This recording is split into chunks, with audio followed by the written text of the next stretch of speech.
Good evening. It's the most significant increase to the price in household fuel bills for a decade. Today, the energy watchdog Ofgem confirmed the cost for gas and electricity will rise yearly by around £139 per household. Ofgem say the increase is due to the wholesale price of fuel. But campaigners argue the move will leave thousands with the choice: heat or eat. Here's Brandon Cook. Life is going to get a bit tougher for thousands of households across Scotland. Switching on the lights, firing up the hob and turning up the heating. Trivial things that many take for granted, but are bank-breaking decisions for others.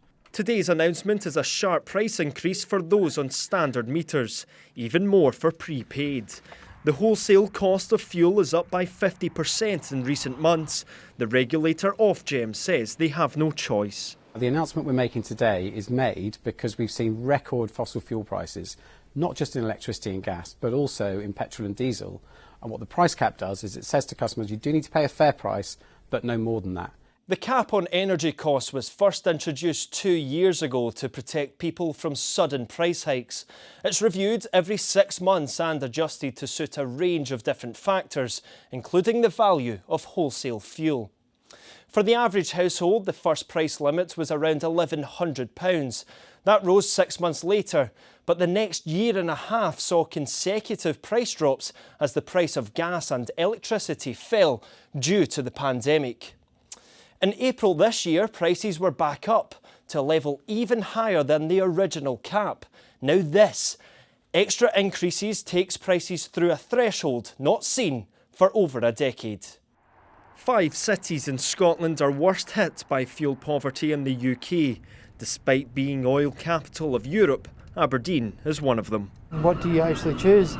Do you choose to heat? Do you choose to clothe or feed or whatever? Because there's only so many pounds in everybody's pocket. That's very cruel, and I think that's very unfair when people really need it more than ever at the moment. Nappies and baby food and that. Yeah, like we've got a lot that we could probably spend that on, to be fair. That's disgusting, really. Like, I don't know how they get away with it. I'm just your average Joe, you know what I mean? I make a minimum wage, pay so much a month, and I'm literally left with buttons at the end of the month. You know, it's one thing it hits your pockets, but the stress that causes for families. Those working on the front line say it will push thousands further into fuel poverty. It feels like a perfect storm for families, especially as we come into times where furlough comes to an end, we're moving out of a pandemic. Their bill could go up by £139 per year. That will obviously have a huge impact for many households in Scotland. Advice bureaus are asking people to seek help if they're stuck.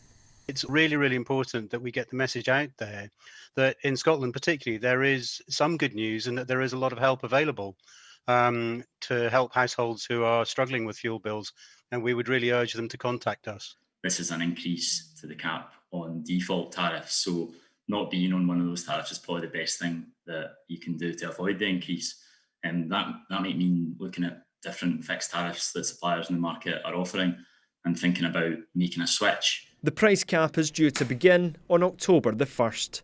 Brandon Cook, STV News.